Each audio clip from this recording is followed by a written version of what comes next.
Yo, these prices will absolutely shock you guys, and I want to show you guys right now. First, I want to shout out the Pro Circuit. Those of you guys who don't know, I have a tournament on Sunday. It's an exclusive tournament, and only people that can get top 64 or higher or 2200 MMR on the rank simulator can join. So, link's going to be in the description below in the link tree. But anyway, let's check this out. Yo, so brand new. So I thought I was cooking, right? I thought I was going to be absolutely rich because I have one of these, right? Only one though. And then I saw that the online regional participant is $30. So I was like, okay, so the difference between an online regional finalist and an online regional participant is $120. I wonder what the offline one is, because the offline one is a little bit more impressive, right? Well, it turns out it's absolutely not. The offline regional one is $30. And literally the only thing that is even remotely different is this little tiny little crest right here where it says offline instead of online. So honestly, this reminds me of like the Office meme where it's like corporate wants you to find the difference between these two pictures and it's the same pictures. No, like I'm telling you guys right now, like I literally thought this was the same card except for it says offline or offline instead of online. But apparently that doesn't mean shit to anybody. So yeah, if you guys have offline regional finalist cards, unless you desperately need money, please do not sell these because that is ridiculous. Next, it's time to check for your bulk because Sanji's Pilaf, this super pre-release, is going for $37 to $40. And it declined 0.43 in the past 3 months. That's crazy, guys. Somehow Nami is one of the most expensive decks in the entire game if you try to bling it out. Because I want to show you guys this as well. After we talk about the Enies Lobby pre-release card, it's going for about $20, 17, 19, 20. All of these are selling.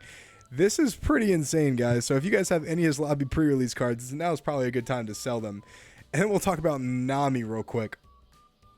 Someone tell me in the comments below if I'm like missing something, but I haven't seen a leader go for like $180, like an old leader go for $180 in a really long time. Like I think the only leader that was ever going for 180 consistently was Katakuri, but now Nami has held, and it even has gone down 6% in the past 3 months at like over 175, which is unbelievable. I mean, if you guys know anything about that, let me know. But wow, yeah, Nami is definitely, seeing some love right here.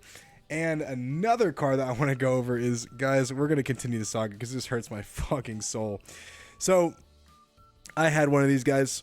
I sold it for $1,600. And this one is listed at $7,500. Guys, I'm never selling prize cards again that are like top. If I ever get like a top 16 prize, well, I'm definitely going to get a top 16 prize card again. But when I get a top 16 prize card again, I'm not selling that shit immediately, bro. I'm waiting, especially if it's like an iconic character like Zoro or Luffy or something like that. Bro, fuck all that, dog. Like, I've legit have probably lost $10,000 of profit for selling a card like 2 to 3 months too early. This card is $7,500. Let's check out this card right here. I was telling you guys this a while ago, but I thought this was going to be one of the best investments you could make. This card was sitting at like $700, $800 like a while ago. I think like 8 months ago when I did a market watch video. And I was like, if I were to invest in any one card, I'd definitely invest in this one right here, because it literally, its only printing is going to be this one, right? And so few people actually have this that I feel like this card is only going to go up and up and up in value. Whereas like mangas are actually getting reprinted, funny enough, which is what I want to talk to you guys about like right after this. But the mangas are going to be reprinted. So like obviously they're going to decline in value a little bit, but this card will never be like it is the super pre-release. Like there will never be another one again. Especially with this art. So I think this card is only going to go up in value. I could see this card eventually being like $10,000 to $20,000 someday. Like that's what I said a few 8 months ago, and now it's already doubled in price. I can see it doubling in price in the next like 2 or 3 years. So next we'll talk about the mangas, because we talked about how the mangas were being reprinted. Yeah, so we got $750 in the Zoro. It's lost 40% of its value in the past 3 months. Now some of that is from the reprint, some of that is because I don't know. I actually don't. I don't know why. Because if you look at it, so this lost 40% of its value, but this manga Ace right here has only lost 17% of its value, and it's going for about the same price, $750. So maybe the Zoro was just going for way too much, and then the market corrected itself. But what I don't understand is I think the Zoro should be a little bit more, because this card is highly playable this set, and then in the next like set or two that are coming up. I know Japan is playing it over on the Eastern meta. But yeah, so I don't know why this card's so cheap, but I could see this going up to probably about 1,000 again, but I can't really see I can't really see Ace going up, especially after the. I don't know. Maybe I could see Ace coming up, because it is a really good card and it's really highly playable. In any Whitebeard Pirates deck. So if Ace ever gets good support, I feel like this card might go up. But people aren't really buying these to play them. They're buying like these to collect them. So as far as the collector's market goes, I don't think this is going to go up because of the collector's market. I think this might go up because people might want to play them. But I think so few people would play with mangas that it wouldn't drive the price up too much. So yeah, maybe Zoro and Ace probably won't go up too much now that I think about it. And then we got two more cards, guys. We have Dracule Mihawk, the Championship. I'm rich, guys. I actually have one of these. I think I have two of these, actually. So this card is going for $53, because obviously it's played in Doflamingo. It's played in Boa Hancock, which, you know, isn't really the best of decks right now. But yeah, if you guys want one of these, you let me know, bro. I got you on the cheap skis. And by cheap skis, I mean probably like $40, $42. We'll see.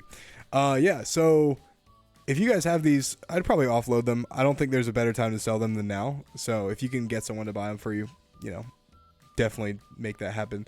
And then EBO1. I want to talk about EBO1 real quick, because this will transition perfectly into it. But we got Bon Clay going for $26, dude. Considering Law needs 4 of these, I'm surprised this is so cheap. But if you look at EBO1, it pretty much all went down. Hold on. Let me go to this. And then Memorial Collection, and then, okay, here we go. Yeah, high to low. So yeah, I mean, even if you look at the high to low, you got like the alternate art Brook, the alternate art Kid Killer, Flampe. Obviously, the Bentham has got the waifu tax.